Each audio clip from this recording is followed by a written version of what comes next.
to more media, man. Let's get to it. We about to get right into it, man. If y'all want to watch this, stay tuned. Stay tuned.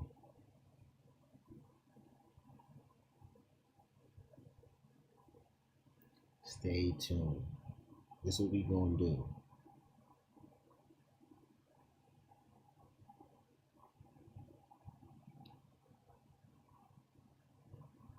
We gonna play this.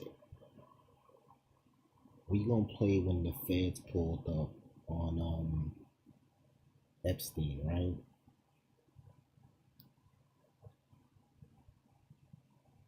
Hold on again. We're gonna share this out real quick. Let me share this out.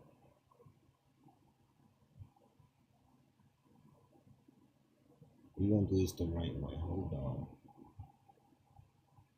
Let me share that out, right?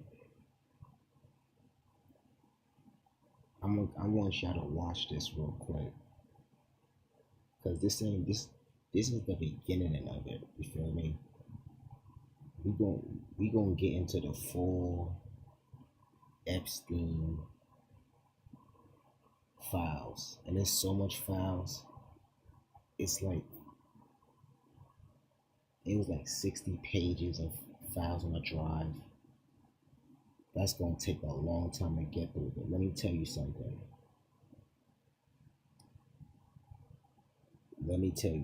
Right?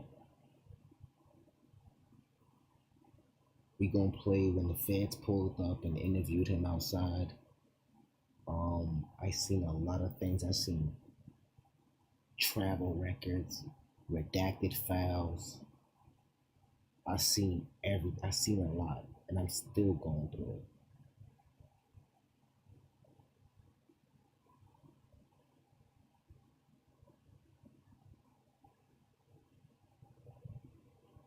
Make sure y'all share this out. Let's get into the video real quick, man. Hold on. There was a part I can't play real quick because it showed the fans pulling up with a weapon. Hold on, let me get through that first. Alright, here we go. Alert police officers in Palm Beach County, Florida. The Commissioner of the Florida Bureau of Law Enforcement or any of his duly and agents to wit Detective Jeffery Carey, whereas complaint on oath in writing supported by affidavit of a credible witness or witness with Detective Jeffery Carey, which is attached here to and made part of, has this day been before undersigned by Judge Laura Johnson, Circuit Court Judge for and in Palm Beach County, Florida. Whereas said facts made known to me and considered by me have caused me to certify and find that the facts set forth in said affidavit show that we constitute probable cause for the issuance of this warrant, and the court being satisfied of the existence of said grounds set forth in affidavit. Yes. And the laws of the state of Florida. So right here, basically, they reading him the paper. Basically, they let him know they about to pull up in there and search the place up.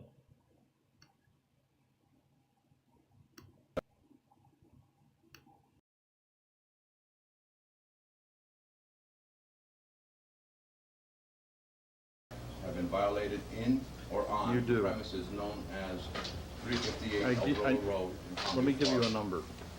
To reach the premise desired to be searched, begin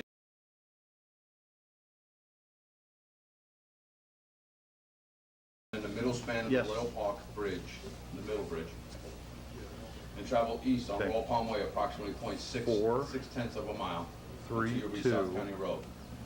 At South County Road, make a right or southbound turn and travel approximately 0.8 of a mile to Elborough Way.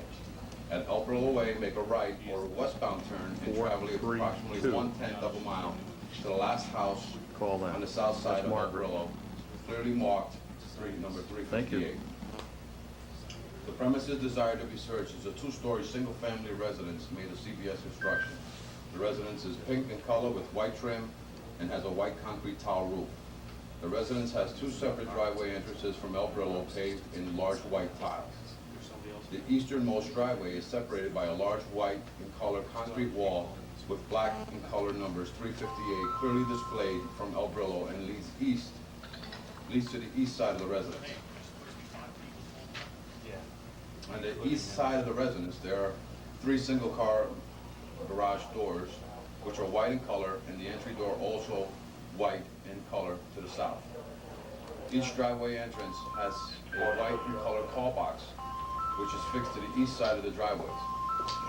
The westernmost driveway leads to the north side of the residence to a large white and colored double door on the first floor. The second story of the north side of the residence shows a small walkway with a white and colored metal railway and leads to three glass jalousie-style doors. Then you turn the phone off. Bruh, make sure y'all double tap that screen to like the live. Listen, bro. They reading him the warrant right now, and they detailing everything that they allowed to search. Second floor story, anything that's in there. This is his Florida home. It's not the island. This is the Florida home they pulled up in.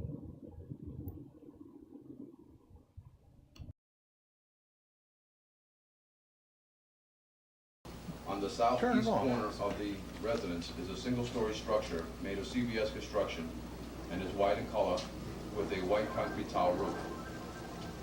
To enter and search the aforedescribed place and premise together with the yard and curtilage thereof, any and all outbuildings and vehicles thereon, and any persons residing therein, and any persons therein reasonably believed to be connected with said illegal activity. This is a complete description of the residence desired to be searched, including the curtilage attached thereof.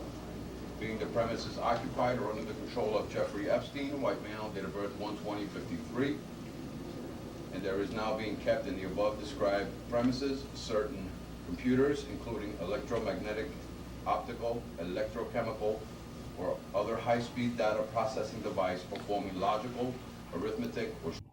So basically they're saying they can search his computers and everything. So in the files, it was like, I think it was 7 hard drives. Now the 7 hard drives got about 10, 30 to hundreds of pages, right? And them hard drives, they got pictures of the actual hard drives of his computers. They have paintings of his accomplices. Like they have pictures of the house, like furniture, storage rooms, anything that he had in the house. They took a photo of it. It was all in the hard drives. And I'm not gonna lie, it's so much like data. It would take me like hours to get through that, like days probably, to get through all of those. So right now we're playing the walkthrough of them walk through his house, them basically saying like, yo, we about to come in here and we about to like search everything. We're gonna like record it and everything. So just stay tuned, man. Storage functions. Data storage facilities such as magnetic tape, hard disk, floppy disk, or drum, or CD-ROM, communications facilities directly relating or operating in conjunction with such devices for printing records of data, or records of or data produced in various forms, manuals, documents, or instructional material related to such devices. Computers, personal computers, computer peripherals, modems, computer printers, floppy disk drives, hard disk drives, diskettes, tapes, computer printouts, computer software, computer programs, and applications, computer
All right, hold on, hold on.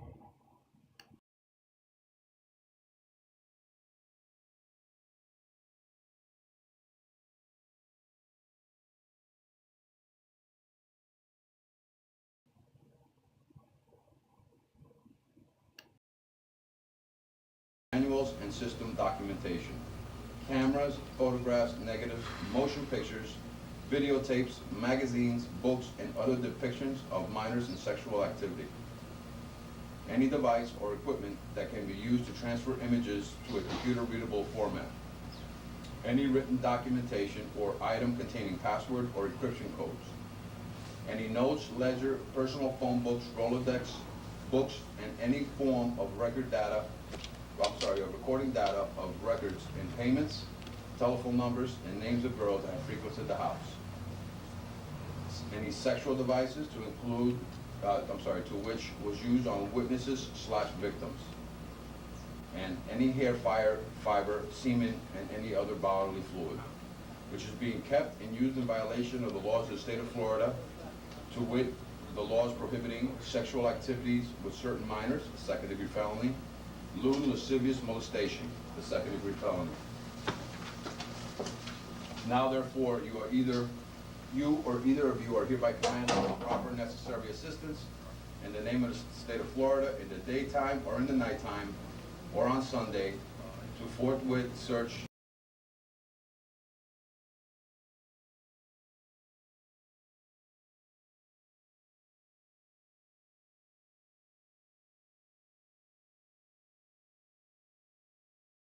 All right, so let me go forward a little bit, right? We're on 5 minutes mark. Hold on, we're on the 5 minute mark. Let's go ahead just a little bit.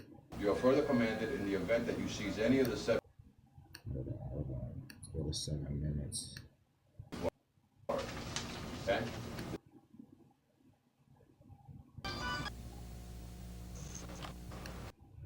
Okay. Okay. This is what we want to see right here. This is what we want to see.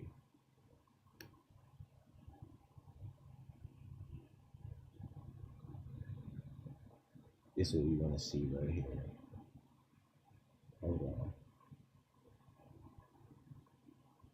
Before we even get into this, make sure you hit that like button and subscribe.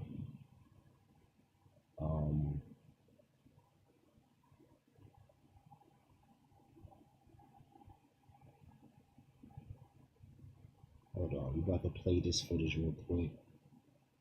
Hold on, let me share this out real quick.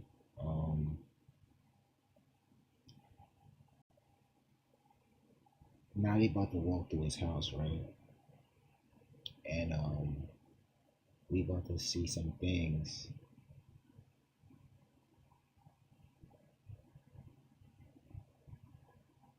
Double tap the screen to like the live.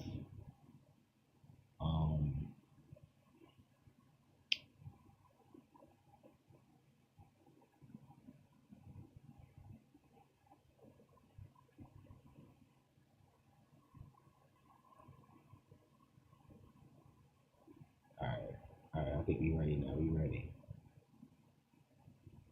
All right, we ready. Hold on. Blunt, salute. Salute. You ready to see this, man? This is Jeffrey Epstein house in Florida. When the fans ran up in there, they videotaped everything. Now, mind you, it's like so much footage. It's crazy. Watch this. Watch this.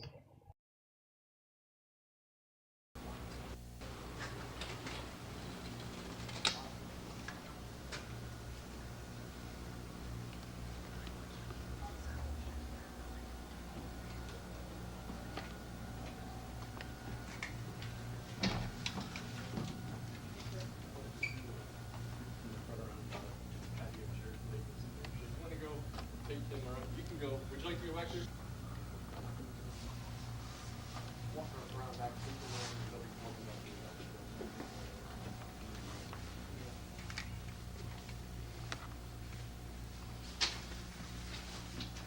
That's all his whips. This is his Florida mansion right here.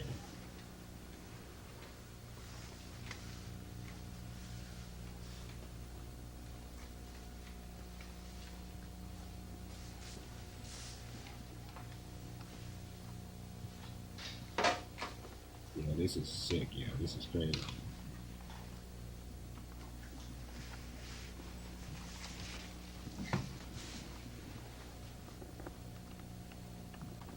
This is crazy. Just call me when you're done.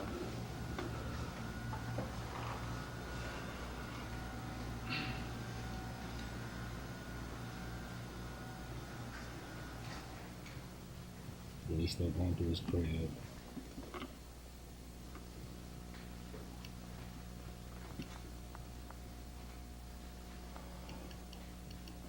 They still going to the crib, y'all. And this is just one video out of 1,000, or 1,000 like files. It's a lot of files, y'all. For real.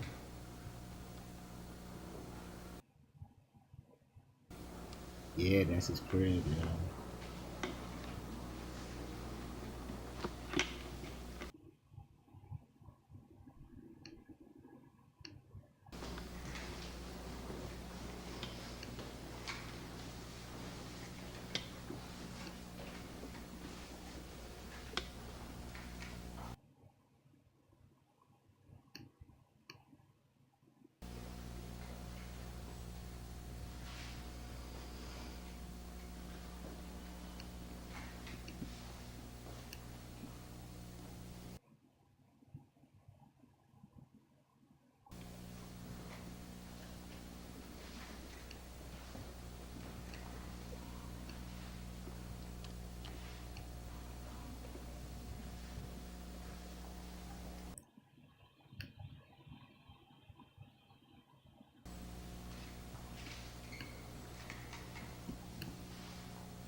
They're just taking like, notes in his crib real quick.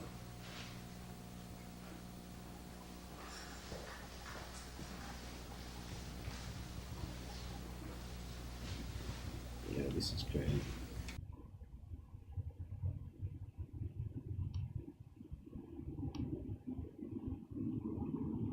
So, and they said he had pictures of the accomplice too. But then that was seen or something like that. He got pictures of her all over the crib and everything.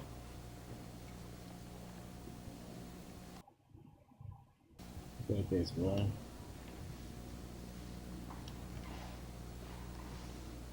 Look at this.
This is just walkthrough one.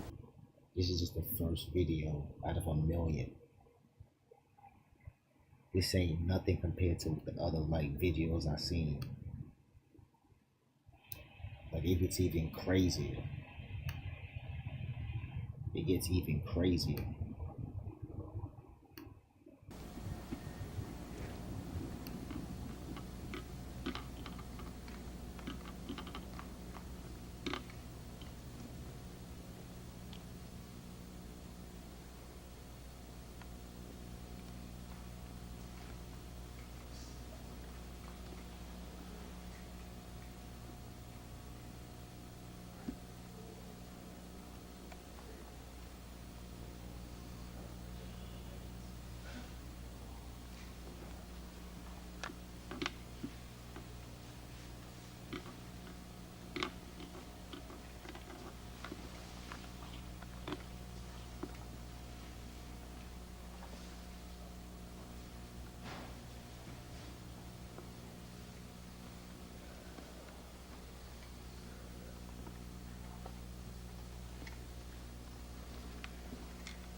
This dude was living a life, yo. Look at this.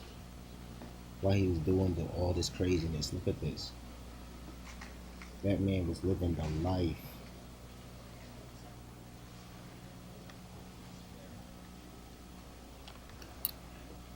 That's crazy, yo. This is why we gotta be careful.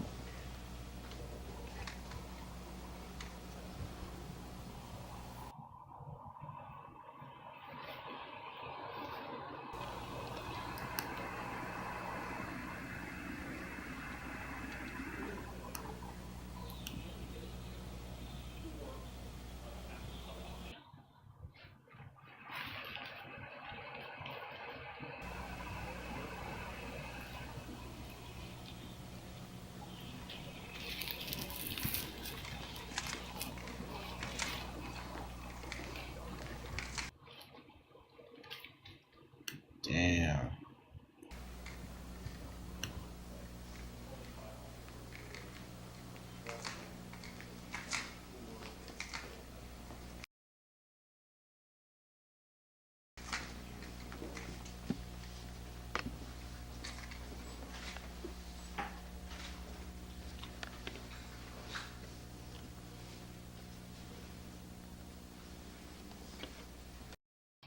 We're gonna play the other video too. Walkthrough number 2. Right after this one. Make sure y'all share this video out, man.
Alright, hold on. We're about to get the next video. Hold on. That's number 1, right? It's number 1. Alright, let's get 2. Let's get number 2. Hold on.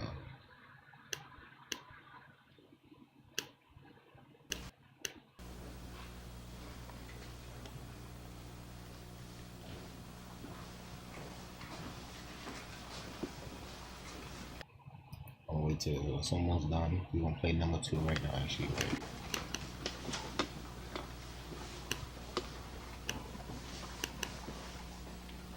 Let's get video number 2. Right? Walk through number 2. Here we go. Let's get it. Let's get it.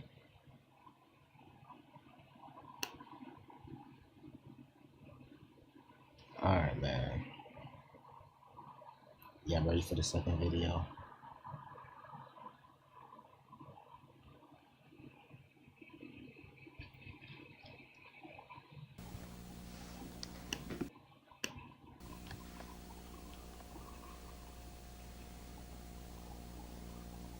Alright, this is walkthrough number 2. Basically, they videotaping everything in Jeffrey Epstein's house right now. So, you're going to see a lot of personal items, computers, furniture.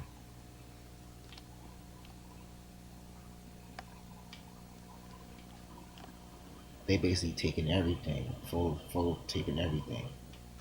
If he even got a toenail clipper in there, they taking it.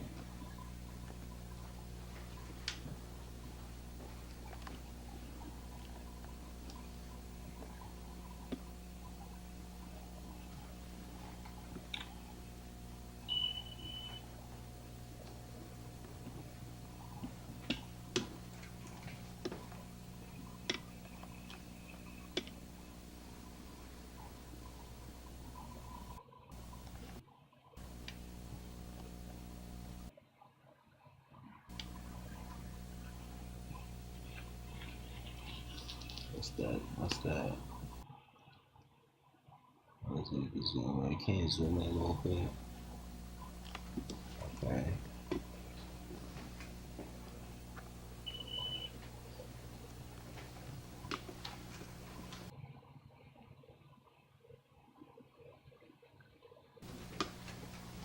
Alright, so I guess this is the kitchen right here, I think. I'm not sure.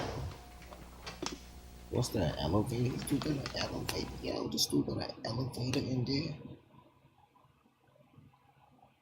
Yeah, it's a whole elevator.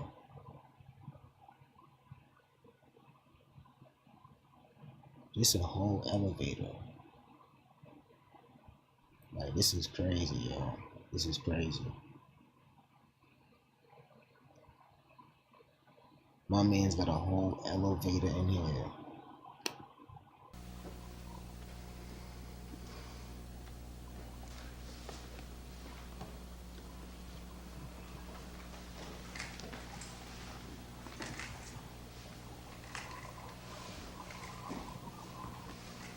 That's crazy.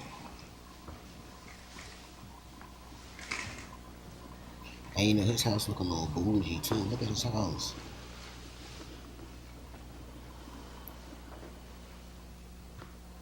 More artwork.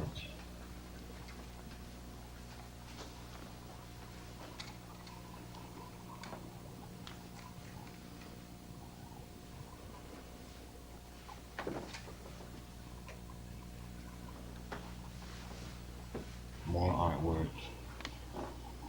What's that? More artwork, okay.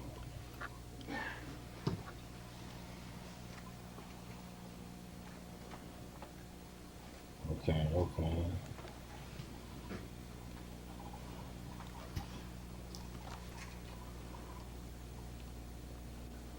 Yo, this is crazy, bro. This is crazy.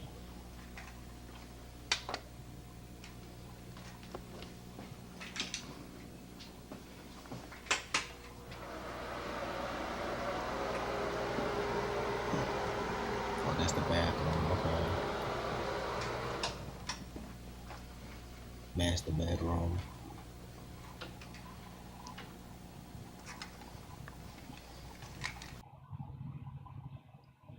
Okay, a little nice master bedroom, okay. What else in there?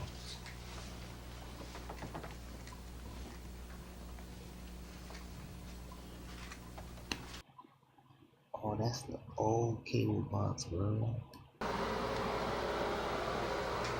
What's in there? Look at the cable box. That's how you know it was back in. Look at this. Look at this. Look at the curtains. That shit like, that's the old time curtains. Look at that. That's like Direct TV. He had a Direct TV box in there.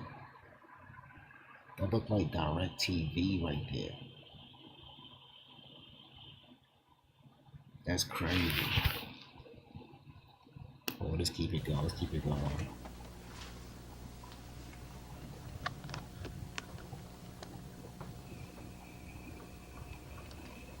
Okay, let's keep it going.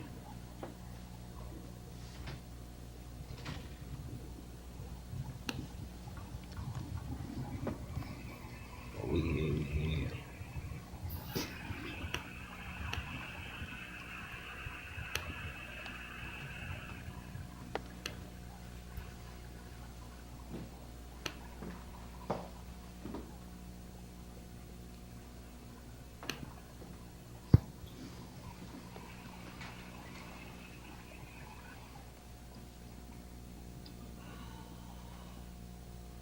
Okay, okay,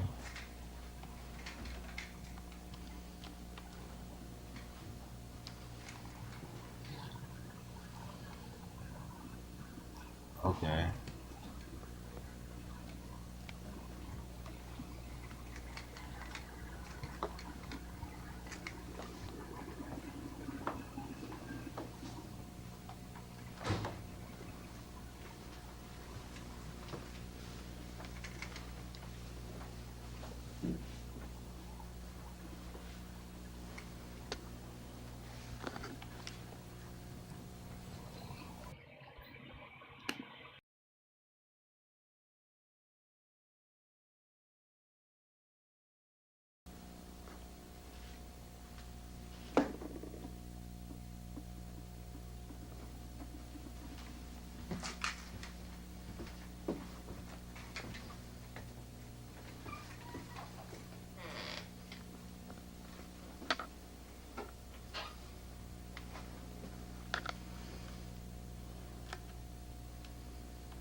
Okay, they still in the bathroom with the skipper head, but they still in the bathroom. There's mad rooms in here, like, the hell?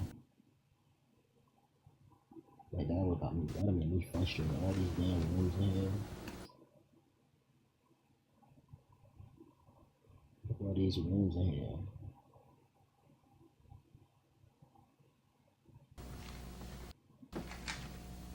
Alright, let's see where we going, man. Where he going? Where he about to go, man?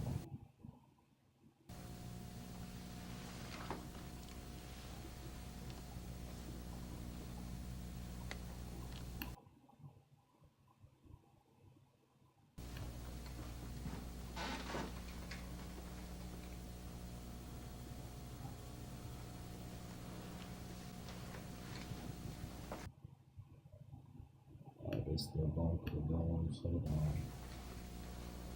Let's go a couple minutes in here real quick. Oh, we got like, okay, fancy stuff in there.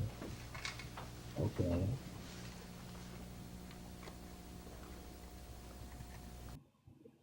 okay.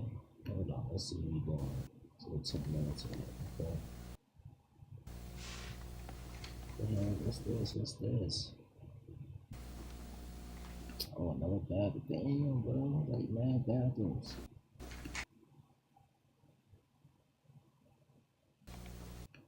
Let's do 11 minutes. 12 minutes. Okay, just random stuff. Alright. We about to go to the next walkthrough, man. Okay, you got pictures. Okay. Okay.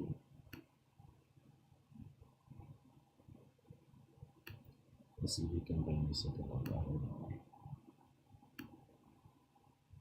Okay, we got pictures. Okay.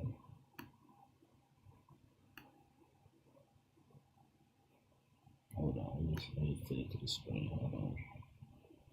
Let me fix it for you. Hold on. Let's stretch the screen.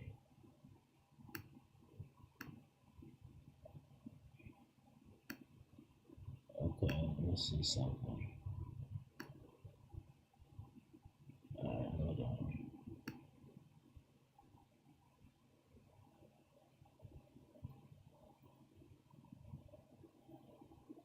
Hold on.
share this video out, right? So now I think they're going outside now.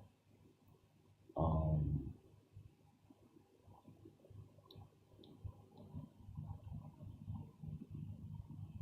Let me see. Hold on.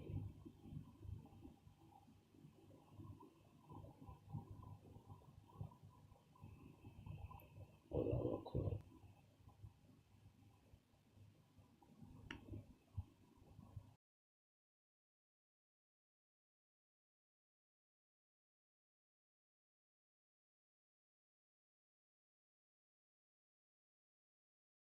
Let me share this out. So hold on. We got to get into the rest of it real quick. Shout out for everybody that pulled up too. Also, man, thank you. Let's get back to it.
Okay, what is that? This whole area down here is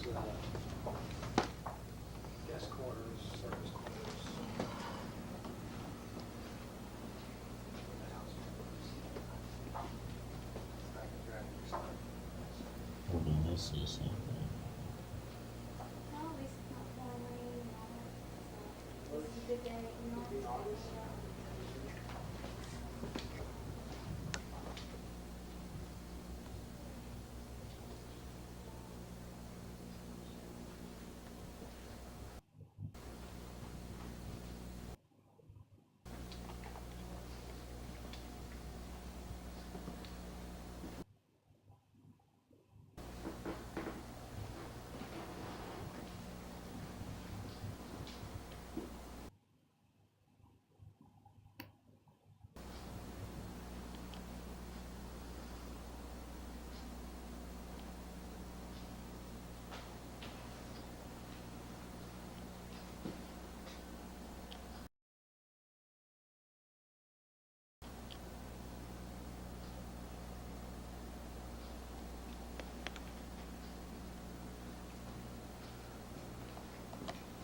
Office or something.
a lot. Damn.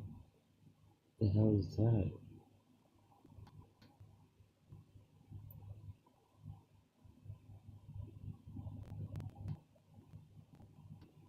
Damn, that's good. These mad rooms, bedrooms, and house stuff.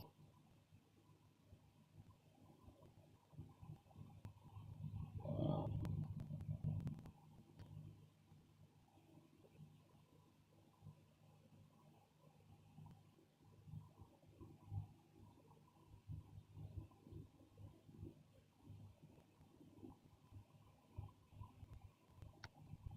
This regular stuff.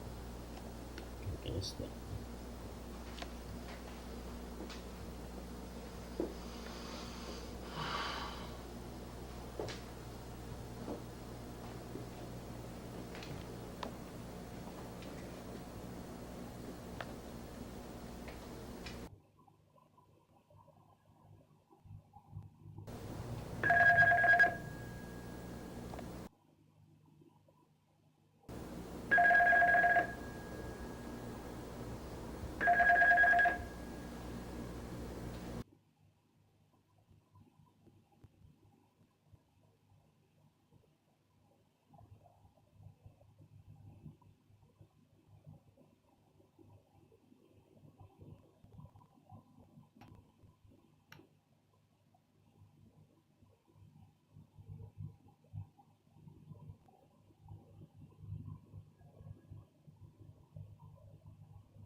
Alright, hold on, real quick, alright?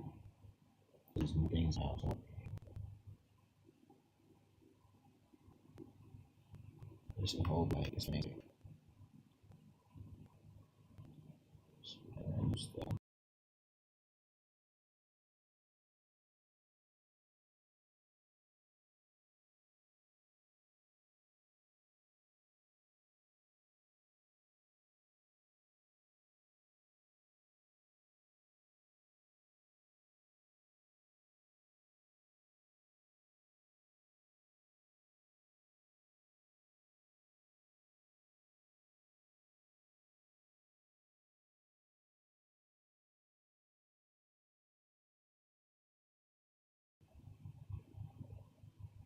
Oh, so he exited. Okay, exit photographs.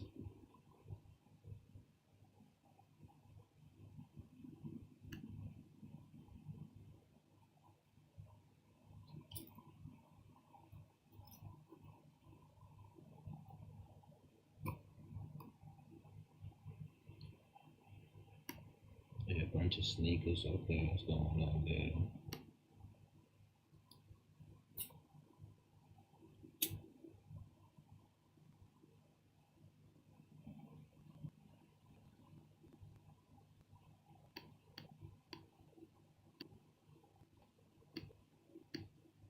Hold on. Okay, so they leaving the crib now. Hold on. They leaving the crib. Hold on. See some force. Look at exit photos.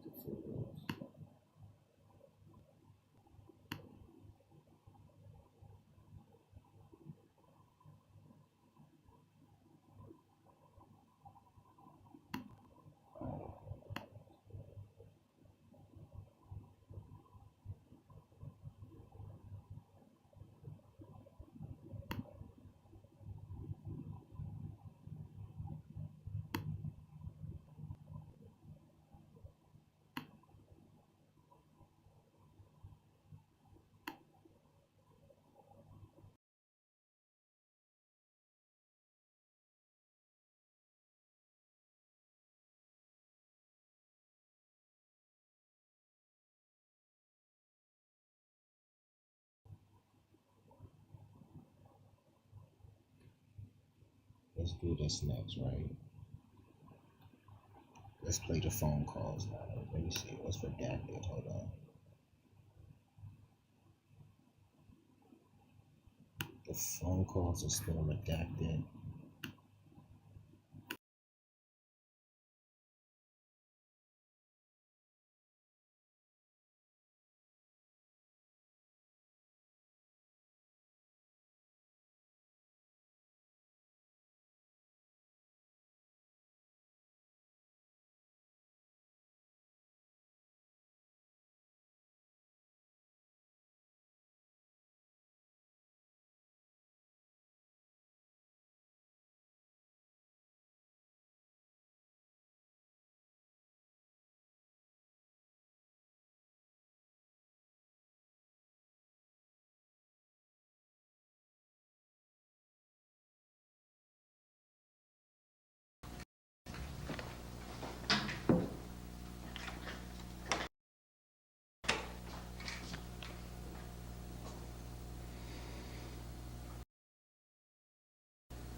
Alright, so let's do this.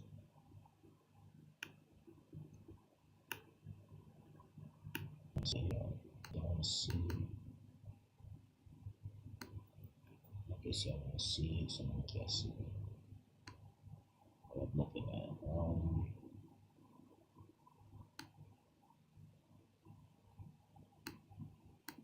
going to show you what I'm looking at real quick. I'm going to show you what I'm looking at.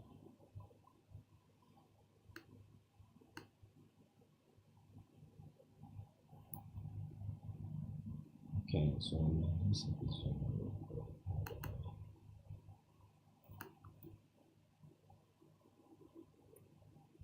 Let me see something.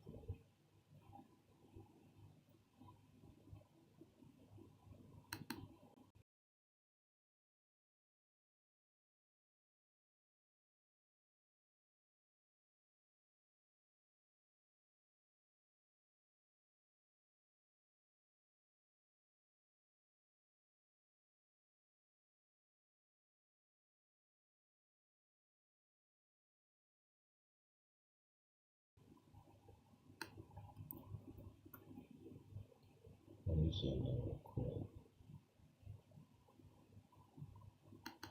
It's not, let's let me zoom in. Let's see something. Let's go 500.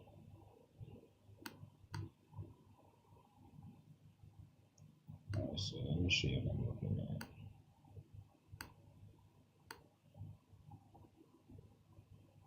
The news in the Florida file. So this is what we're looking at right now. So I'm trying to figure out which one we should play real quick.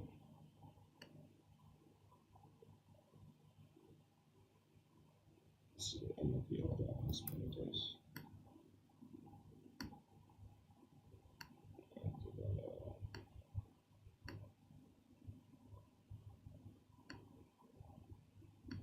I ain't gonna play that. Hold on. So this is an interview. Let's redact it down.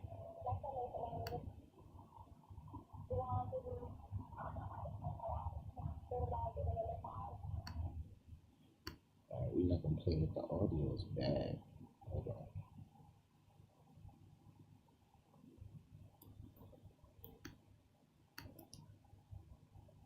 Voice messages. Hold on.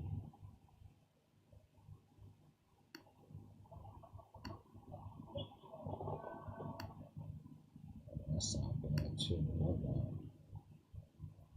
Let's play this.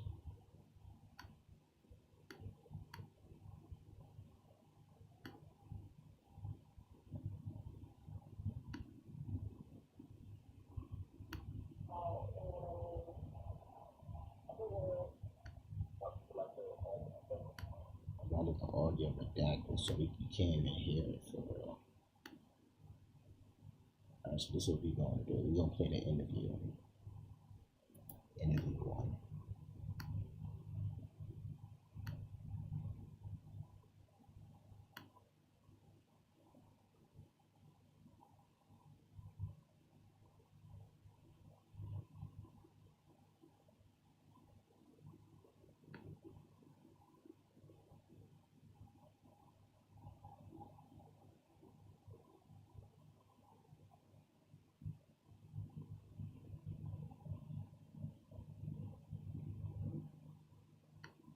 You see the videos and the audio sound is so redacted you can't even hear it for real.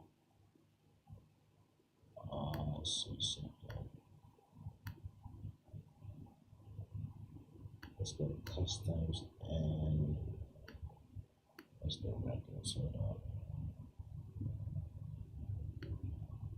Let's go to the full. It's a lot of files though, guys. It's a lot of files. Like, it's a lot.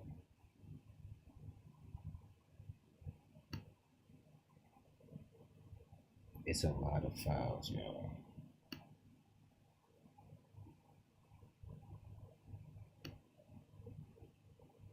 Alright, this is video footage. Hold on. I got some more things. Hold on. We got some video footage. Oh, I think this is when he was locked up. Hold on. Let me see.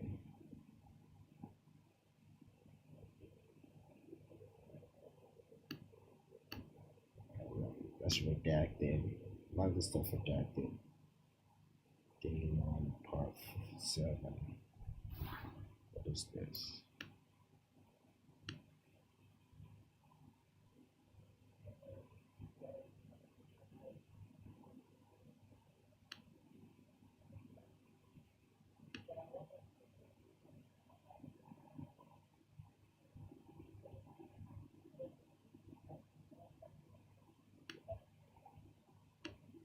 Alright, so let's get into the victims.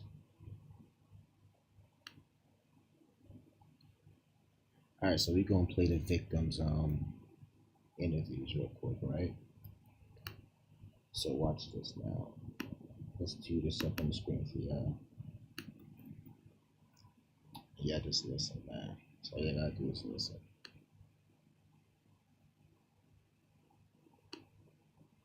So all you gotta do is listen, man.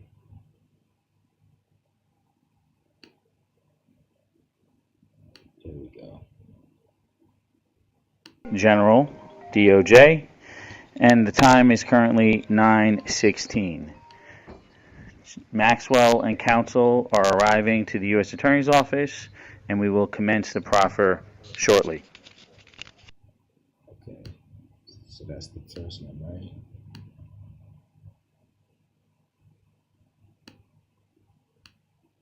That's the first one. Hold on, let's get to the second one. Hold on.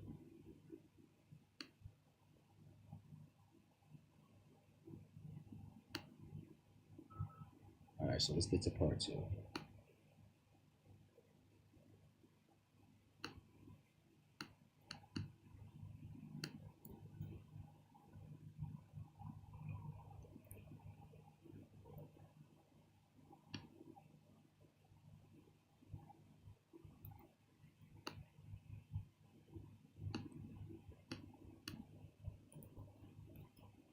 Alright, this video 3 right here.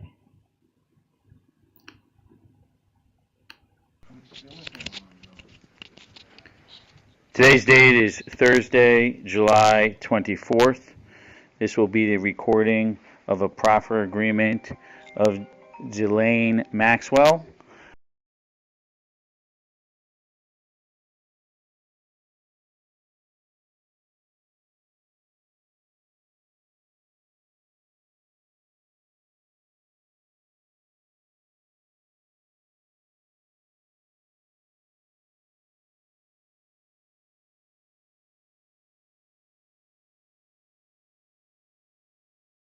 On the record.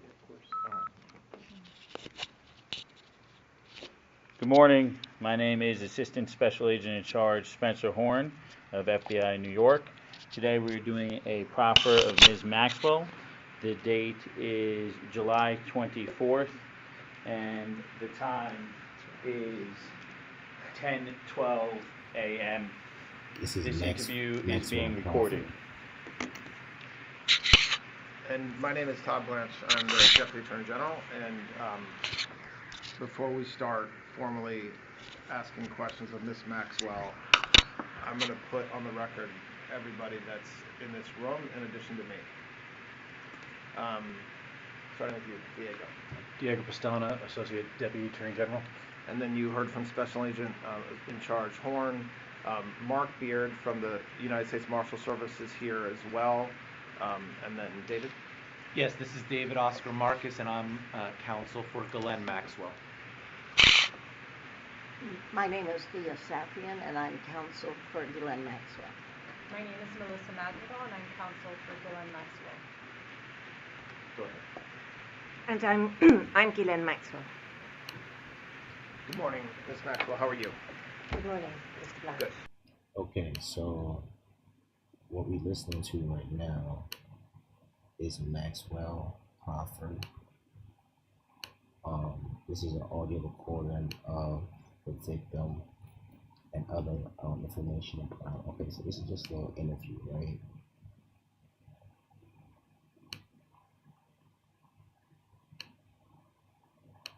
This is just a little interview. I don't know what's going on.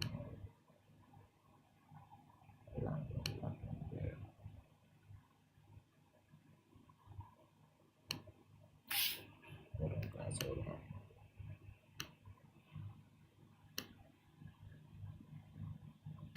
Alright, so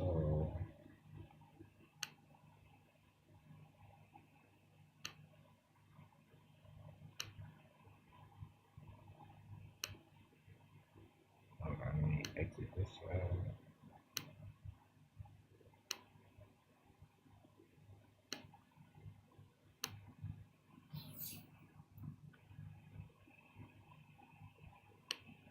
Alright, let's put that back. Alright guys, we ready now, we ready. Alright, let's get back into it.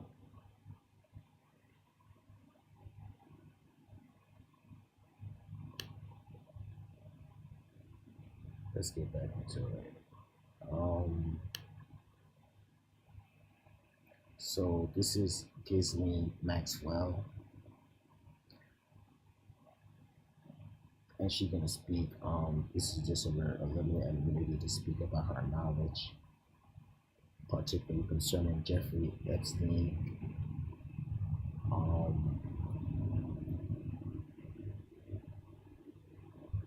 Concerning Jeffrey Epstein and Donald Trump claiming she never saw Trump do anything inappropriate. A proffer is a voluntary meeting with a person provides information to the government in exchange for potential leniency. With that catch, that line or inconsistency can lead to prosecution and statements can be used for impeachment. Alright, so this is what we gotta listen to real quick. Alright, let's get back to it, guys. Okay, so before we started recording, we met for a few minutes. I introduced myself and we chatted, and now I told you that we were going on the record. And before we start asking questions, I know that you've been given by your lawyer a copy of what's called a proffer agreement.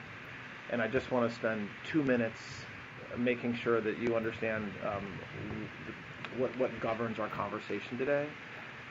The most important part of this agreement is that this isn't a cooperation agreement, meaning that by you meeting with us today, we're really just meeting. I'm not promising to do anything. I'm not promising to ask Judge Nathan or any of the judges that's been assigned to your case to do anything.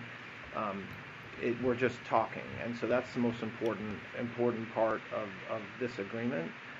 However, almost as important is the fact that what this agreement does for you is it gives you protection. So what it means is that the government cannot use what you say today against you, with some exceptions, which we'll talk about in a minute. But whatever you talk about today, you have what's called immunity. So that means that the words that you say today, we cannot use against you in a case in chief if we were ever to bring one. Okay? Thank you. There's exceptions to that.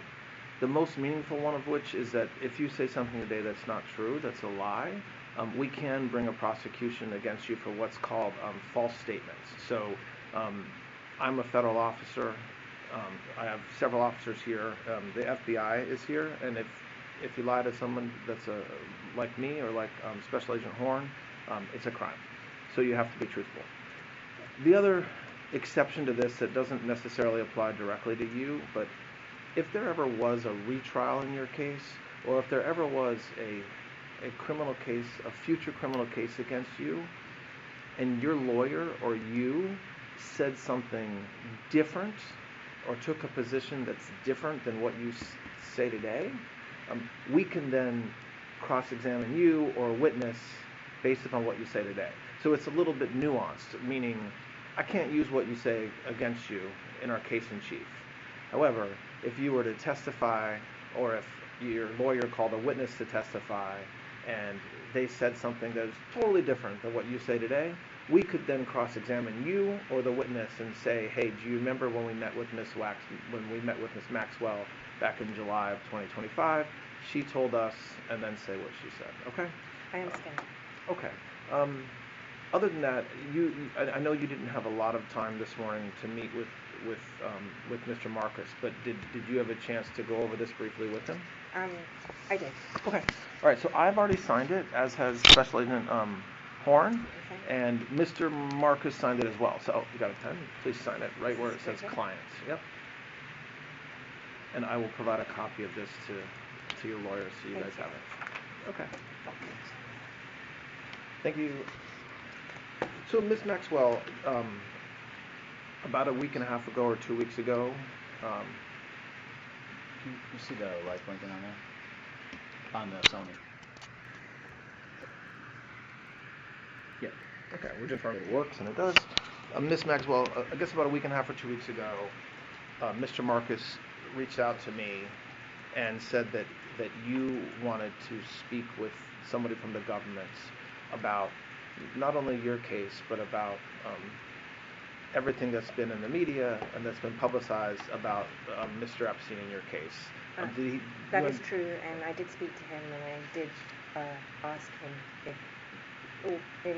did tell him that I was very keen to talk to anyone, because no one from the government at any time ever since the inception of the case, so dating back to the early 2000s, has ever spoken to me, and indeed I believe ever reached out to me at any time to even speak to me, and that includes up to when I was indicted and prosecuted.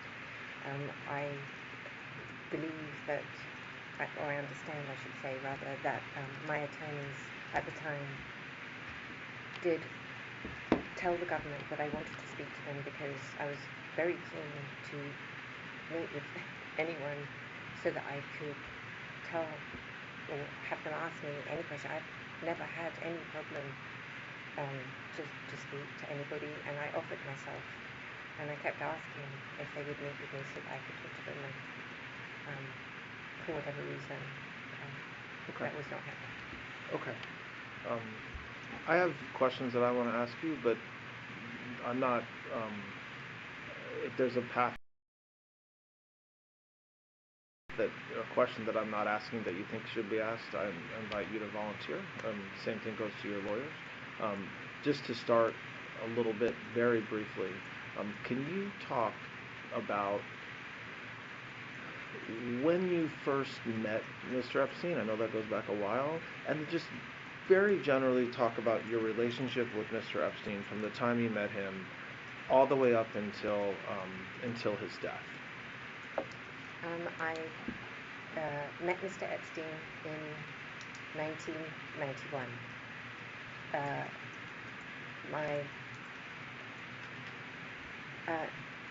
I'd never heard of him or met him before, and no one in my family had ever either. My father never knew him, and I'll explain why that is the case. I Where met, did you meet him? I had a girlfriend who I was yeah, I'd moved to America briefly in well, I'd moved to America in 1990. Okay. Moved, that's a big word. I'd come to visit America in 1990. I had been running my own company up until that time, which was a company called Maxwell's Corporate Gifts. And I had also been working for my father at the time. I'd had multiple jobs with him. I was, in 1990, I was working with a new company of his, a new newspaper that he was launching called The European, and I was in charge of launching a magazine to go with the European. And I was traveling at that time from England to America because my father was looking to he'd also bought Macmillan, the publishing house, and he had purchased the New York Daily News. And it's true to say that my father always wanted me to come back, full time and work for him, but that's a much longer story I don't think we need to go into at this time.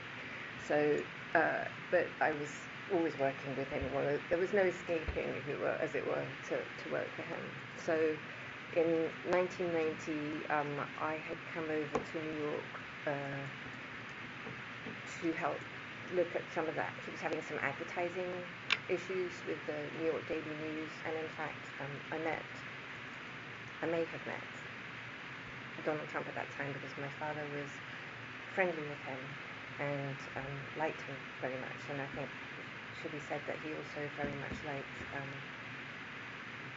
Ivana, because she was also from Czechoslovakia, where my dad was from. So I don't remember if I did meet him or not in 1990 with my dad, but I knew that that's how I knew about Mr. Trump. And this was before you met. This was before I met Mr. Mr. Epstein? Yes. Okay. Right. So I was already going backwards and forwards in America, and then in April of 1991, I came to New York. I can't remember for what reason, what business reason, but there was a business reason, something to do with my dad at that time. And a girlfriend of mine, an American, told me I'd broken up with I'd been engaged, with a very long-term boyfriend, and we'd broken up. And she said, well, I got, as your girlfriends do, I've got a guy for you to meet. And I was like, who is it? And she goes, he's been dating my sister, and you'll love him, he's looking for a wife. I'm edging towards 30, I don't need to tell you guys that's a very important moment for a girl, to think about important things. Sure, I'd be happy to meet him. And so sometime in 1991, we're in 1991, I met him at his offices on Madison Avenue. And I think the most memorable thing I can think about that is he was wearing a tie, which he didn't often do, and it had a giant tomato ketchup stain on it. So I was like, wow, okay. And that was how we met. Was your meeting at his office for you to meet him just personally, or were you there for work-related reasons? No, I knew nothing about him. Okay. He just invited me to come and have tea at him. And I was like, tea, that's English, okay. But what was unusual was in his offices. So I went to his offices and we met. And I found him very engaging, and that was that. So that's how you meet him. So, and again, I don't want to spend a lot of time, on this particular issue, but what happened with your relationship over the years from the time you meet him in 1991 up until the time he passed away? Just give the highlights. Okay, the highlights. So I was looking for real estate for my dad to buy some, and Epstein told me that he was also looking to move from his apartment, and would I help him. And I said, sure, I'm looking already, so I could look for him. So that's how it started. And then in 1991, my father passed away. And I returned to New York after that, originally to come back and help with family businesses, which was Macmillan, you know. And then the debacle of my father's passing hit the family, and we lost all our businesses. And my family thought that it would be best if I stayed in America because of the intensity of the press and the drama surrounding my father's death in England. So I stayed, and Epstein said, well, you can keep helping me, you can help me find that house, and you can decorate the house, and it gave me something to do. Were you in a romantic relationship with him at this point, or just No, friends? Just friends. And while we're just, with respect to your father, there have been multiple questions about whether he worked for any intelligence agency. Do you have any knowledge about that? I think, well, certainly my father had a background in intelligence because he was, I believe he did in the Second World War. He was a British intelligence officer. I think that my sort of belief is that once you've been an intelligence officer, you're kind of always, it doesn't mean that you're formally employed. So I don't think my dad in any formal sense was employed by any agency, but when you are a very significant businessman and politician, as my father was, you meet with people all the time, and you, I guess, trade business or ideas. I think if that would fall under that definition, that's how I would think of it. Now, he certainly, I have no formal knowledge of anything specifically that he did in that thing, but if you're asking me if I thought that he did help people, the answer would be yes, I do. Did your father and Mr. Epstein have a business relationship over the years? I know we're maybe jumping around a little bit tonight. They never met. So as far as you know, they never even met. No, or you know they never met. I know they never met. Okay. Well, how do you know they never met? Thank you. Just categorically, no, they never met. Well, because after in 1991, before my father died, he asked me if I'd met anybody interesting or whatever, you know, because I was still trying not to be sucked back into the family business. And I told him that I had met Mr. Epstein, and the reason why I shared that I'd met Mr. Epstein because I believed at that time that Epstein worked for Bear Stearns, and Bear Stearns was one of our banks. And I knew that my father was friendly with both Jimmy Kane and with Ace Greenberg. So my dad was actually in New York, I think. If I don't think I had this conversation on the phone, but I honestly, we're talking 30 years ago, so I'm not sure. But maybe I told him this verbatim because I know that what my dad did, whether I saw it or whether he did it and told me later, I don't remember. But he called both Jimmy Kane and Ace Greenberg to ask what sort of guy he was and was he even allowed to, because so they never met. He didn't even know but who they he was. had they knew some of the same people, it sounds like, or certainly the Bear Stearns connection was something that you knew that they had. No, well, he never had a connection with Epstein. He had a connection with the bank. I mean, Epstein, I'd never heard of him or knew of him before, and I certainly, if my dad had known him, right, when I said this is who he was, he didn't know who he was. So he rang Ace and he rang Jimmy to ask if it was okay that I even knew him. And I just want to explain briefly why my father would even do such a thing.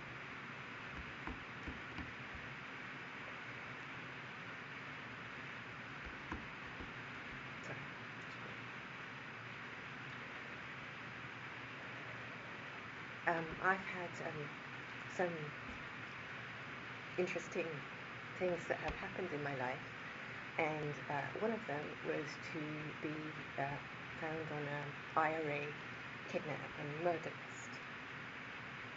And so after that happened, well, there were other related. I'm not going to bore you with all the horrible things in that vein, but if you want the details, of course, I can. But after that happened, my father wanted to put a lot of protection on me, obviously, and I declined on the grounds that that would be a very life-restricting event. You're all in law enforcement. I know you understand this. And so he had told me that, I would be taking my life in my own hands and whatever. And so I think after that event and several others where I had stalkers and all that thing that one has, he was always quite protective of me. And so if I met somebody, he would try and verify that they weren't going to do anything hideous. And so in case you thought it was weird that he would call Jimmy and Ace, it might, you may think it is, but from my perspective, he was just because he was concerned. I was in America alone, and he had an opportunity to verify who this person was. And so I don't know if I was in the room with him, I don't recall, but I know that at some point my father told me, he's fine, you can see him. Yeah. He's safe. Okay. Well, okay. So we might come back and touch a little bit more on that at some point, but yeah, I went down a rabbit hole for a minute. That's right. I just wanted to. Father. No, that's helpful. Thank you. So okay, so you're now in the 90s, and you're friends with Mr. Epstein. Your house, decorating the house or the apartment. What happens with your relationship again? I know we're talking about a 35-year time period or whatever, but to the extent you can kind of at a very high level talk about it. Listen, I think just full disclosure is the best way to go at this point. Yeah. So in 1992, I slept with him one time. And I was like, oh, that's it, we're going to be dating. Because that's how I thought. And I kind of thought of myself in that moment, like, because I felt if you slept with someone that you were then dating them. Yeah. That's the world I came from. But that really was, well, that's how I thought. But we didn't sleep together again for, I don't know, really a significant period of time. And when I say years or? I don't know if it was a year.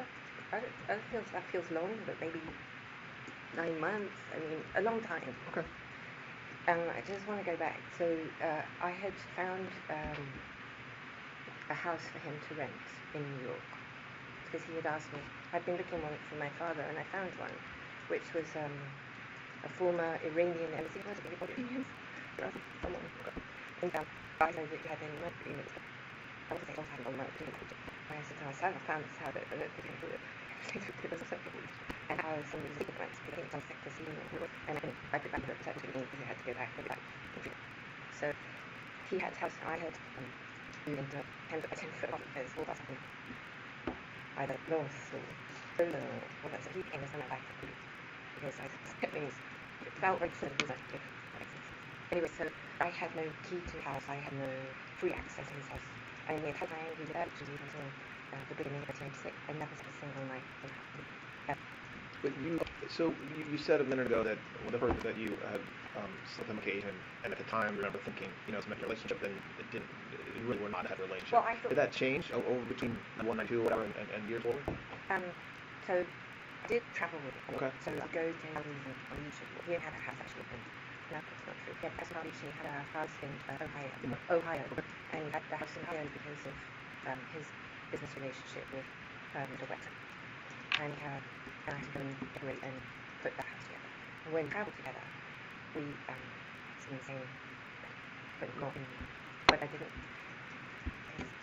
Go ahead. Okay. So you say when you went to his in Palm Beach, Ohio, or even traveling, but if it was just traveling with him, you would stay in the same bed, so sleep in the same bed with him. Yes. Okay. Epstein really had a heart condition. Heart condition. Heart condition. Okay. Which meant that he didn't have intercourse a lot, which is nice because I actually do have intercourse, which proves having a lot. So what was your understanding of his heart condition? What prevented him from having intercourse regularly? I he makes also sex. Well, let's come back. We're going to obviously spend a lot of time on that company we got, so we'll come back to that. So pick up where you were talking about you traveling around with him. He rented the New York Walmart house in around 96. That time, I believe you said that he was basically your life, like you're with him pretty regularly. Well, I knew was with him regularly. That is one of those misnomers. I mean, at the beginning, I did see him with him, but I was writing his book, so I would know all this and see, and I would count in my head, and I would see him count. That the day that I would see him. But I didn't, I never seen him in my head. I leave selling until 92, 94. I didn't know, I think he was still with his actual girlfriend, who was Eva Anderson, who became Eva Dubin. They had been together, my understanding, I think about 10 years. I'm not sure, but that's what I think, 10 years. And I had understood from my girlfriend initially that they weren't together, and Epstein himself had told me that they were not together, but I don't think that was true. In fact, I know it's not true. So they were still together up until I think 94, when at some point in that period of time Eva met Glenn Dubin and they got married. I think in 94, I don't remember when they got married. But she was his best friend and his everything. He told me that he always wished that he had married her and had a child with her. And I know that she was family for him for his whole life. And I think even, I'm not sure this is true, but you guys will know if this is true or not. When he came back from Paris and you arrested him, I don't know if Eva was on the plane. Now, I think that either I read it in the discovery that I received, or I saw it, even if she wasn't on the plane, it must have been some communication that she's in Paris or something like that. Or the other, I don't know, the current version. So there's still obviously evidence and remains still like that. He was still her. And I also now, which I didn't know at the time, was that he saw lots of other women. And I know that now because I can hear it in the books. And I now I didn't know. Pace. Yes, That what happened. yeah, I didn't know that along the way. Initially, absolutely not. So, okay, so just, we're going to spend time on everything you're talking about, but just kind of close out big picture your relationship. So we're now in the late 90s. Continue on with saying high level to the extent you can about your relationship. So my responsibilities increased with each acquisition that he got, at each project. So I believe the first thing that purchased of her was the ranch in Italy. Okay. And so what he had passed me with onto that, and I think that was purchased in 94. He had told me one of the things that we did was visit, in my mind I say every state, but not every state, but many states, to go look at real estate. And so I know we went to Montana, I know we went to Utah, and it was to go look at real estate, to be honest. And then I opened just in Mexico, and he just loved Texas. And so I don't have the ranch, I never knows. And then he ended up buying the ranch, and I think the road it came from, well, this may have been about bought the ranch, and then I had to deal with that. And dealing out those big stuff, the way I thought it was actually the way I think is the best way to say how you might, what was as a generation. He continued like a adult. So the ranch was very challenging. Not only had BLM and those had contained more BLM, you had to have cattle. And I love animals, so something horses. And so I wanted, if you're going to have a ranch, I like horses too. So I thought you should have a ranch. You're not going to have things that make it special. Were you paid by him along the way? So during time? I think salaries, my memory is about $10,000 a year, that's not maybe. And then with each, as it became more obvious, I think I was going to hurt anything. And, but Do you, and financially, you weren't relying on him. The 25,000 or whatever you were paid, were you relying on that money to live, his generosity to live, or did you have your own money? so there's a, Again, I was just thinking between like the 90s, maybe I guess into the 2000s. I just want to hit something on the head right now. There's tremendous amount of reporting that I had a trust fund. I never had trust at any time. So how did you live with, I mean, 25,000 on that to live on? Yeah, so I had, during the time, secret, Bruce Ford organizing in relation to my father's passing, and to establish I had been involved in a way with his business and with any shenanigans. I probably already had it now, so I forgot what my memory is.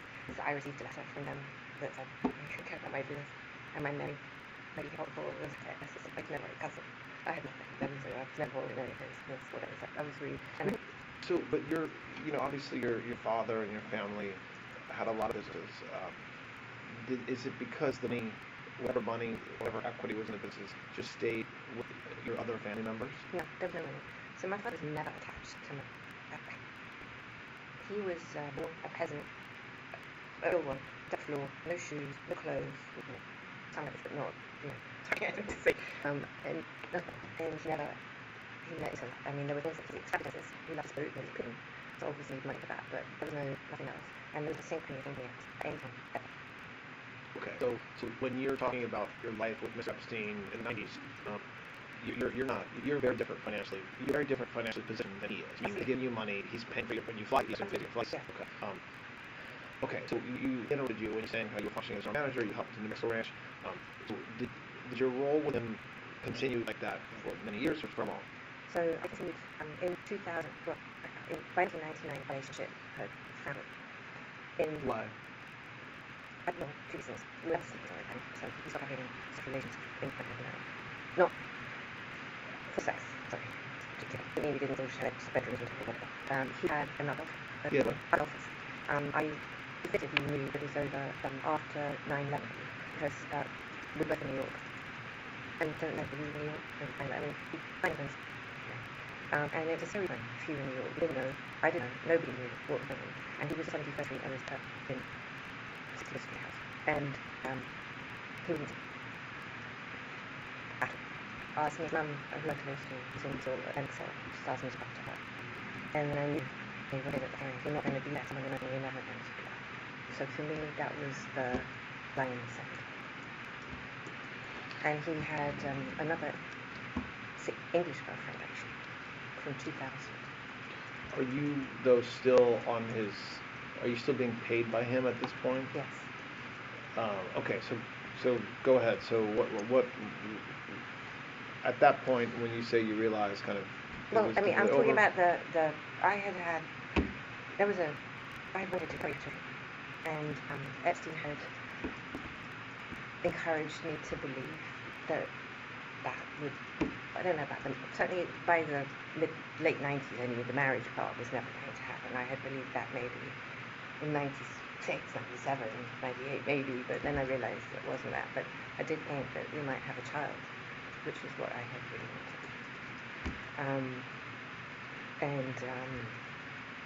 I realized...